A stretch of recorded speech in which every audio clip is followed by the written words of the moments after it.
before we start, I will tell you how Sri Aurobindo has divided the book into parts and several books. So what he is doing, just 1 second. Go back to the contents page and see how he has divided. So first, book 1 is the omnipresent reality and the universe. Okay. So there he is discussing the omnipresent reality is the third level. Okay. Then the third level, which is Satchidananda, or you call it omnipresent reality, first creates the universe. Okay. It expresses itself in the universe. This is level 2. And the universe starts creating all the individual forms. Okay. So this is a very, very basic idea which you keep in your mind. The omnipresent reality of Satchidananda is the highest. It's the level 1. Normally we are speaking of level 1 as matter, but now we can reverse it, okay? So you have to understand the highest level is the origin of everything. For us at present, don't think that there is nothing beyond that. There can be, but nobody has gone there, so we do not even need to discuss it. Okay? So that is level 1, the Satchidananda. Then it produces the universe. And in the universe by itself again starts producing the individual forms. They can be stones, they can be inanimate objects, mountains and islands and whatnot, okay, volcanoes, all these things it produces, and it also starts introducing life elements, animate creatures. But they are all individual. Now, so this is the third level. So we have 3 levels. This book 1 deals with that. The omnipresent reality and the universe and then the individual. So all these things he discusses in the book 1. Then he explains all these things. So what is there in the universe? There are these 3 levels. There is matter, life and mind. And each one is connected to the third level is connected to the first level. So it establishes the connections. Okay. Basically, and very short, Sat, the purest substance, becomes matter. Chit Shakti, okay, force and consciousness, or rather consciousness and force, becomes the vital in man, okay, the prana, the universal world of prana. Then supermind becomes the mind, the limited mind. And this mind is universal as well as individual. The universal mind makes small individual minds. So, just like a large amount of clay can make pots and pans, the large amount of clay is a universal mind. And it starts making small minds. Your mind, my mind, other people's minds. So this is the so universe creates it. So Sri Aurobindo discusses this and says that right now there seems to be a huge difference between spirit and matter. The first level and the third level seem to be opposites. But they are really not opposite because they are involved in each other. To get this idea of involved in each other, again think of the Russian doll or the collapsible telescope. Okay? Each one, the Supreme creates a universe and enters into it, like a telescope, which is collapsible. And the universe with the first level of Satchidananda involved in it, again descends once more and comes into matter. Okay? So you have these 3 levels. And then now the evolution begins. This is the involution coming downwards. Then the evolution, each one is coming out of each one. Okay? Like that, one by one, they are going up. So this is the evolution. And he says that it is possible to have a divine life on earth because they seem to be connected. And he gives the connections. This is book 1. Then he goes to book 2. Okay? Now, the main problem there in book 2, there are 2 parts. Okay? Part 1, the infinite consciousness, the ignorance, and the next one is the knowledge and the spiritual evolution. So, the problem that we have encountered in the first one is that there seems to be a complete opposition between spirit and matter. Now, this complete opposition of spirit and matter, but there is really a connection. As I said, Satchidananda has come down to the physical. So, what is causing this experience of the world as unreal? That is the question that he discusses here in this part 1. The infinite consciousness and how does ignorance get generated. What is ignorance and how does it get generated if Satchidananda is the ultimate reality? This is part 2. Then he solves that problem by saying that it is the instruments of knowledge which you use at every level that determines what you are seeing and not seeing. At the lowest level, you are using very crude instruments. They are the senses. They are very limited in their way. But as you keep climbing in consciousness from level 1 to level 2, you discard the old instruments and start using new instruments. Just as in science, okay, you make instruments better and better. You start getting microscopes and telescopes. So much now your scope of examining these things is increased. Okay? Exactly in the same way, in the first level you use physical senses, eyes, ears, nose, skin and tongue. But in the second level, you start using subtle senses because it's possible to see without eyes, it's possible to hear without ears, so you use subtle senses. Third level, no senses at all and no go between the spirit and knowledge. The knower and the known become one. So there is no need of a connection between them. This is what he discusses in the book 2. Okay? So, book 2, part 1. And in book 2, part 2, so the aim of the evolution in physical nature is to go back to where it came from. So, how do you do that? So, the evolution, what are the chances of this evolution? What are the conditions of evolution? How do we go from that which is absolute ignorance to that which is knowledge? So, this is how he has divided the book. Okay. So, we will, that part 2, book 2, part 2 is the last portion. And we have done the last chapter, the divine life, we have discussed. What will remain in the physical world, what is there in it, and what will disappear. That's what we did in the last chapter. Okay. So today we start from the infinite consciousness and the ignorance, chapter 1, indeterminates, cosmic determinations and the indeterminable. Okay.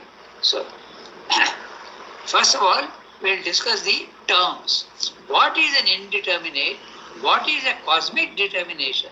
And what is the indeterminable? Okay. So, indeterminate. That which is determinate has got features. I can determine its nature. I can decide what its nature is. Okay. I can say that a stone is this size, this weight, this color, this shape. Okay. So it is determinate. But suppose something is not so determinate at all, okay? Now, I can take a glass of water and describe it. But when I go to the sea, I have to change my description of it. So there can be an indeterminate. We can say also in one way that the sea is the indeterminate and it creates determinations by itself of small bodies of water. Okay. So we can say that the sea makes waves. Okay.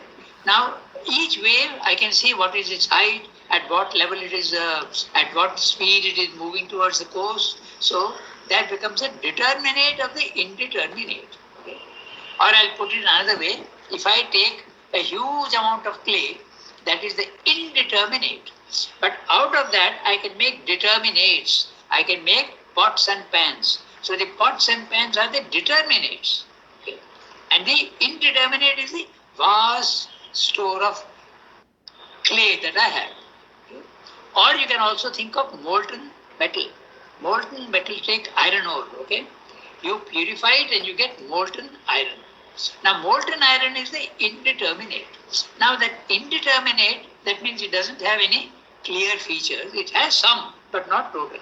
But I can make more determinate forms out of that by making steel, iron sheets. Or I can have ingots. Or I can have rails. Or I can have wires. So, all these are the determinate forms of the molten iron which is indeterminate. Okay? So, indeterminate, less features, okay, or rather, less features, and determinates are, out of that, you are getting more and more determinates, okay. Now, cosmic determinations, and I'll come to the last one first, the indeterminable. Is there something that I can't describe at all? It is indeterminable. It is totally featureless. Is there something like that? So, that is the supreme reality.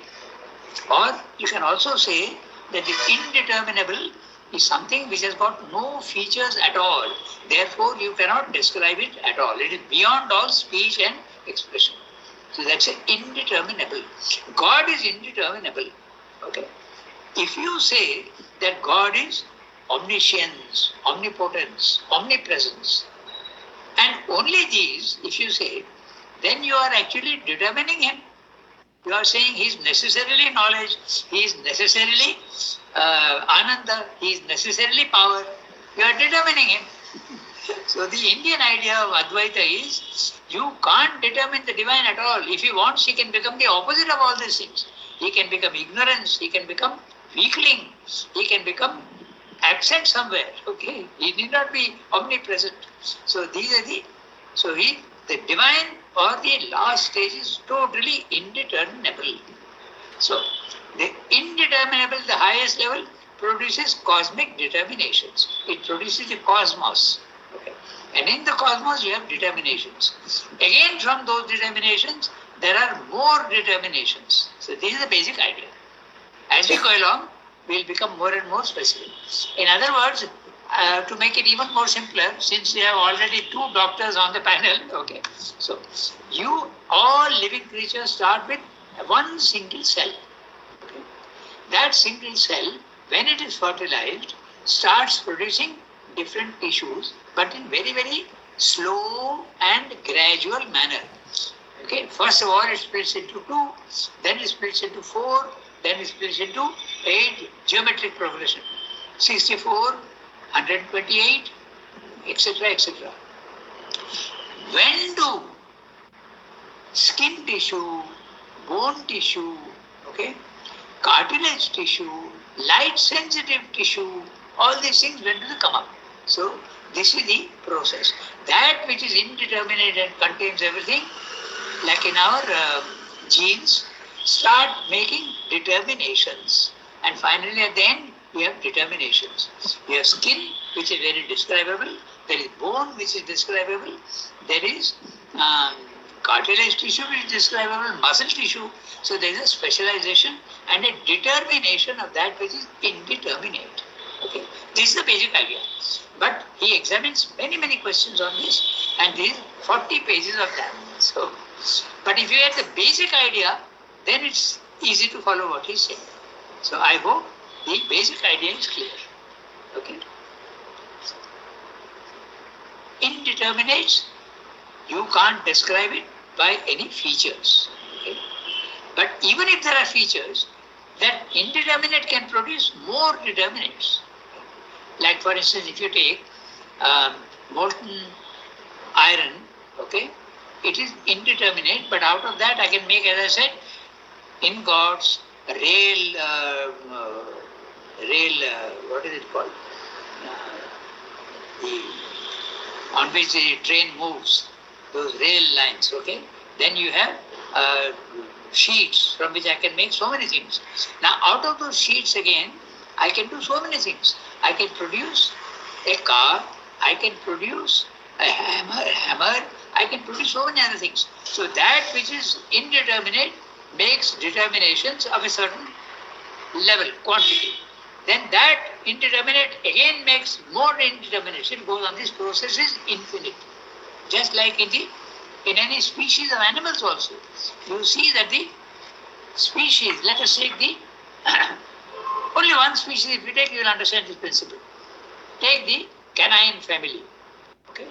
It's got certain features. You can say that they have canine teeth, that they have got this shape, you can describe in certain way. But that produces different types of species again. It produces dogs, wolves, okay, foxes. So these are again the determinations of the canine family. Then again, in the fox itself, each individual is different. So it becomes more and more determinate, more and more determinate until at the lowest level, total. But this never ends. You can go on having infinite determinations, infinite features. So this is the process. It starts from one which is totally indeterminable, and in the involution, it goes on producing things until finally there is no end to all the infinite determination that we can produce. Okay? So this is the idea. So, if the basic idea is there, we can start reading. We have got nearly 15 minutes, so we can start reading the quotations. So here now we can go back to our old system. One of you, each one reads. Okay? Normally we do it in alphabetical order. No? So, can we do that? Yes. Yeah. And I have to pick. Varshamati has to start. Chapter 1. Indeterminates, cosmic determinations, and the indeterminable.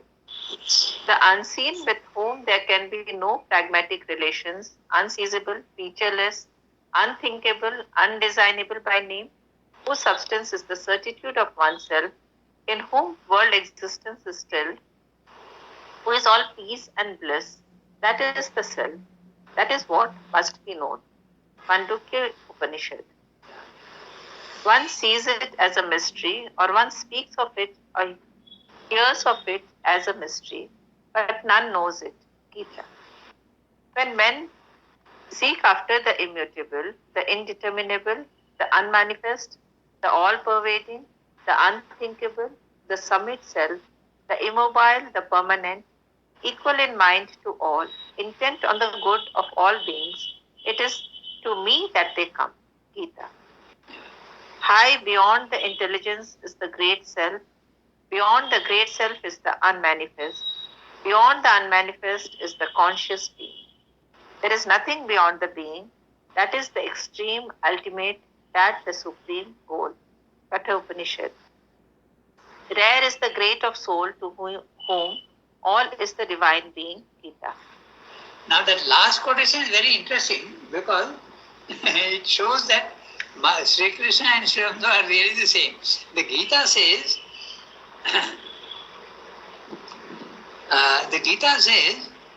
Sarvam, how does it go? Sarva, one second. Vasudeva Sarvamiti Samahatma Sudurlabha. Okay. Vasudeva Sarvamiti. Everything is Sri Krishna. One who says this, okay, or sees this, is a very rare Mahatma who is very difficult to get. So, and what happened to Sri Ram though? Sri Krishna himself descended into him. So not only Sri Krishna is everywhere, but he himself is Sri Krishna. So that last quotation is very interesting. Okay, from the Gita. 5,000 years ago it was written. And now we see that Sri Krishna himself is entering into Sri Ram. So it's a very interesting. Vasudeva Sarvamiti Samatma Sudurlabha. Okay. So very clear proof from the Gita 5,000 years earlier that Sri Ram himself is Sri Krishna. Okay. And he is Mahatma, very difficult, rare Mahatma. In fact, Sri Ram is so rare a phenomenon that even many, not many, at least one or two have recognized that. Okay, I'll tell you the story about that Sai Baba. The Sai Baba with that hair, okay, all over from Puttaparthi in Andhra Pradesh. Not the original Sai Baba in Maharashtra. Okay, so one of our ashramites went to him, okay, and they had a talk with him. And the Sai Baba in Puttaparthi in Andhra Pradesh, he from his childhood, he had entry into the vital worlds. Okay, so he could produce things and he had certain powers of the vital world, nothing very great. But when our person from Auroville actually, his name is Alain Groncola, he went to and he discussed him and he asked him, Sai Baba asked him, from where have you come? He said, I have come from Pondicherry, from Sri Lanka. He said, oh, you have come from the sun. I am only a candle. Okay? So, he recognized his own status as only being a candle, and Sri Lanka was the sun, the very sun. Okay? The vast source of light and heat for the whole existence on earth. So, he recognized that. Okay? So, I am telling you this because some Atma Sudurlabha. Okay. So, we have read all the quotations from there, and all of them refer to the indeterminable, that which is totally featureless, the self. And that self can be experienced even on the higher mind level and all the other mind levels also. In fact, from the higher mind level, you can go to the extreme and disappear also into the infinite indeterminable. But it can be experienced even at the higher mind level. That's what happened to Sri Aurobindo, okay? And so many others who silence their minds.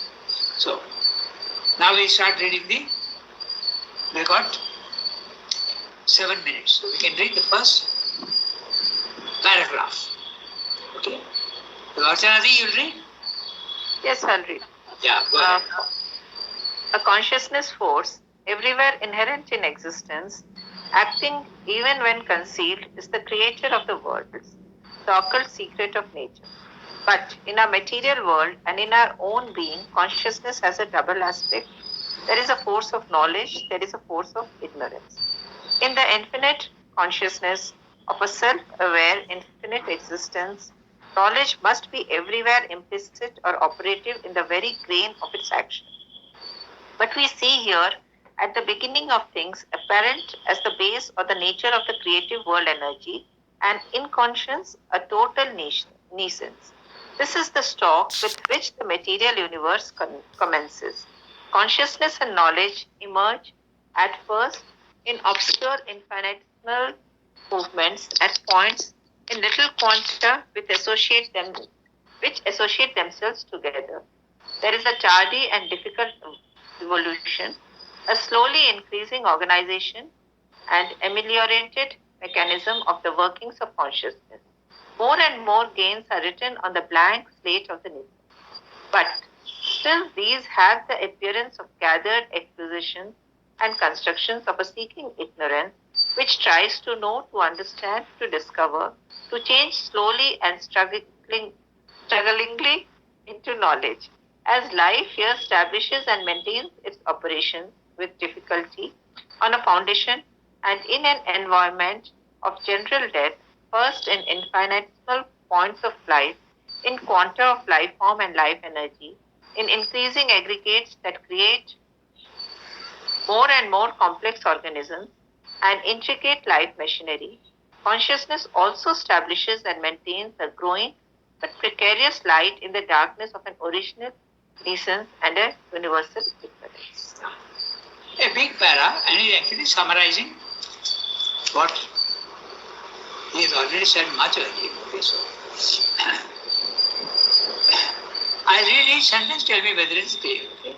If necessary, we'll make a little comment.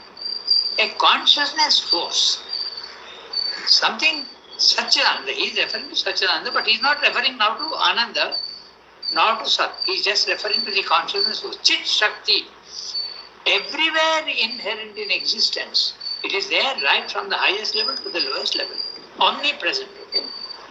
Acting even when concealed. In other words, it is there even in matter. In matter it is concealed, but it is acting. Okay, we'll discuss that, how it is acting. Okay.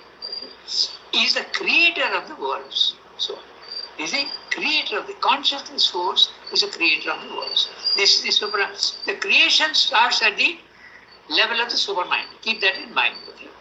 Satchidananda by itself does not create. It is something above. Okay, and it expresses itself, it creates the universe out of itself through the supermind. The supermind is the creator. Okay? He is the creator of the worlds. The occult secret of nature. Occult, the words occult is hidden. Okay? It's a hidden secret of nature. Because nature is coming out of the consciousness force. But in our material world, And in our own being, the human being, consciousness has a double aspect. Okay. In man we see there is a force of knowledge, there is a force of ignorance. We have both. We have a bit of knowledge and we also have a bit of ignorance. And if you keep going down the scale, you go down to the larger animals, the ignorance is increasing and the knowledge is decreasing. If you go down from the dog to the insect, the knowledge is decreasing even more, but some knowledge is there because there is action. So finally, when you go down into matter, is there any knowledge there at all?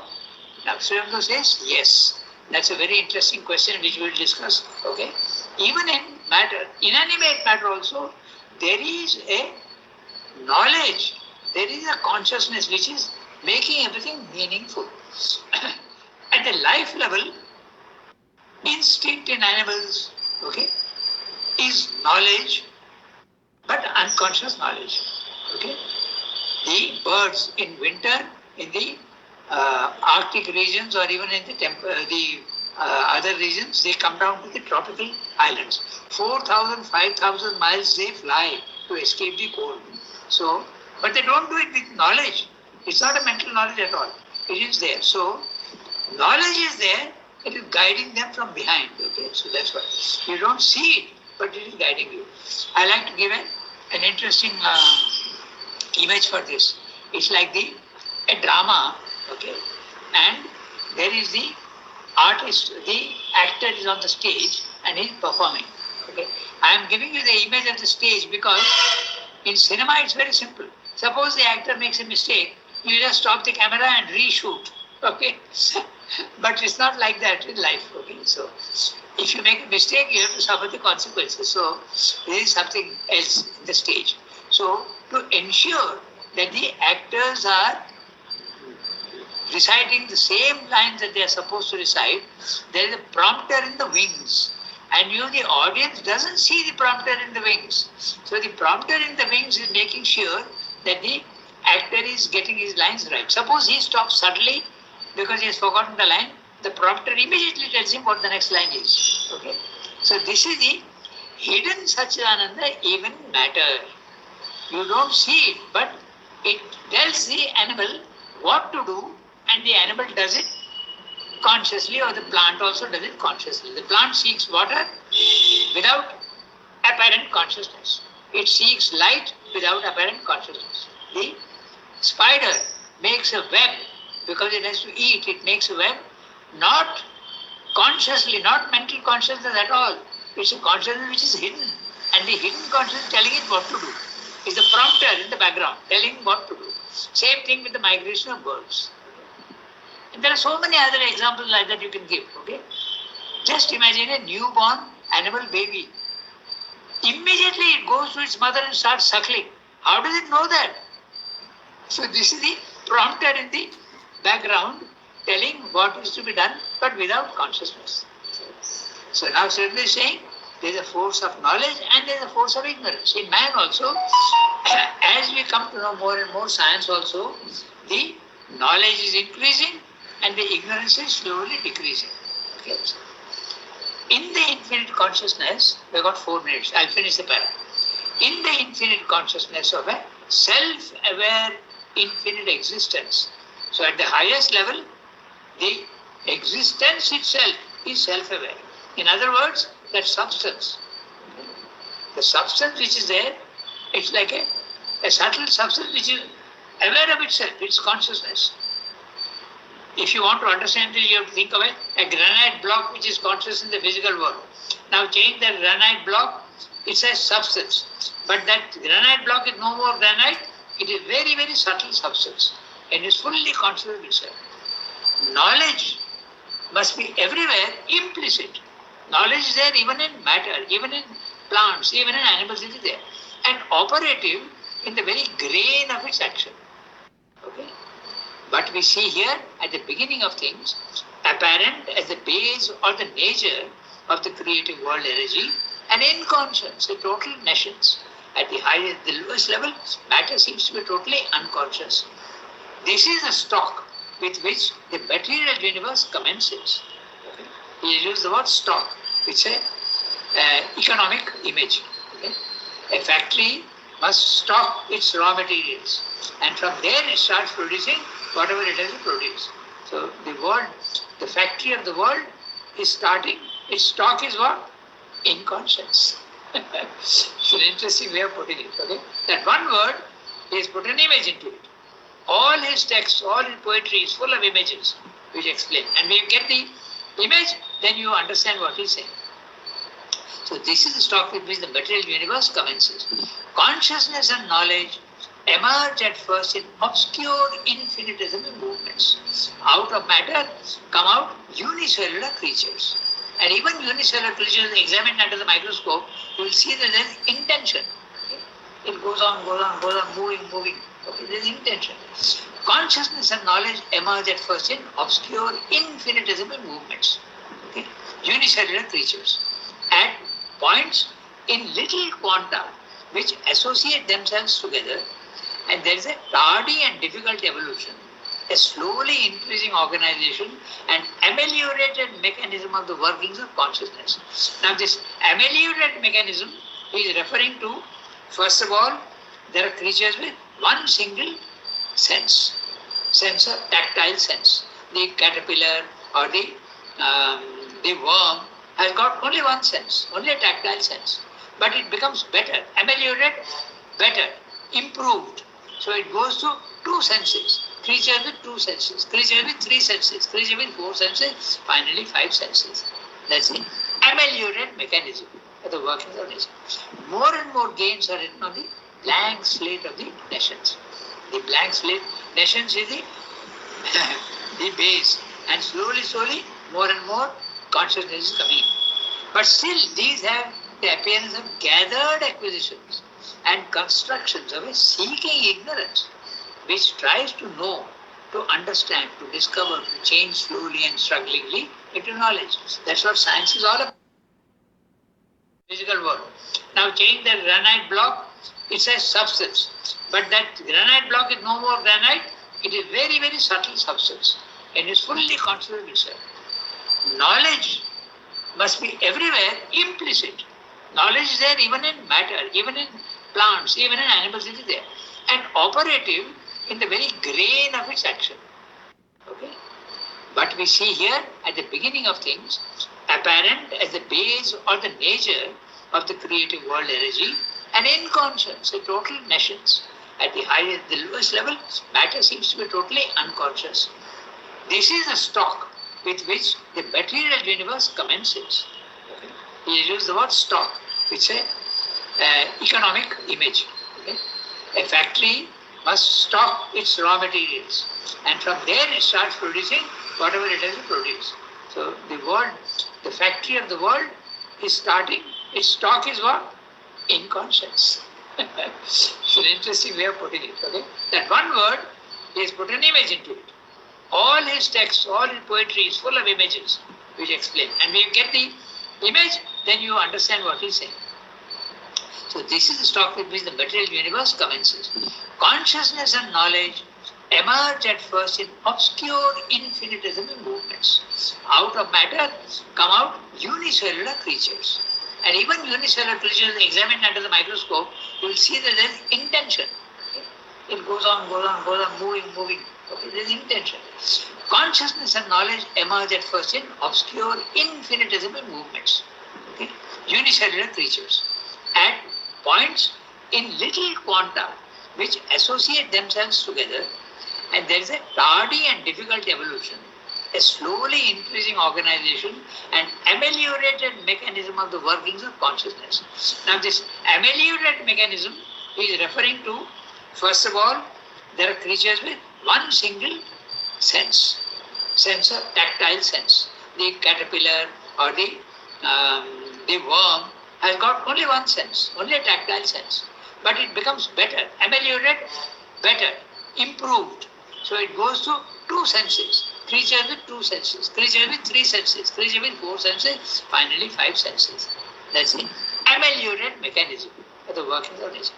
More and more gains are written on the blank slate of the nations. The blank slate, nations is the base, and slowly, more and more consciousness is coming in. But still, these have the appearance of gathered acquisitions and constructions of a seeking ignorance, which tries to know, to understand, to discover, to change slowly and strugglingly into knowledge. That's what science is all about. Okay? Science is seeking knowledge and building theories. Okay? It discovers and understands slowly. As life here establishes and maintains its operation with difficulty on a foundation and in an environment of general death. The nature of the world is death. Okay? Decay. First in infinitesimal points of life, in quanta of life form and life energy. Okay? Next time we can discuss this life form and life energy. Okay? In increasing aggregates that create more and more complex organisms, as the evolution proceeds, the organisms are becoming more and more complex, more and more complex, more and more capable of knowledge, an intricate life machinery. Consciousness also establishes and maintains a growing but precarious light in the darkness of an original nations and a universal ignorance. So from total ignorance, slowly knowledge is coming in bits and pieces. Okay? But this consciousness is very precarious. It lasts for a certain time and disappears, dies. It is death. That's why he's using the word precarious light. Okay? It's very, very unsteady. Okay? This is what the first chapter is. Today we'll stop here. So I'll make a note.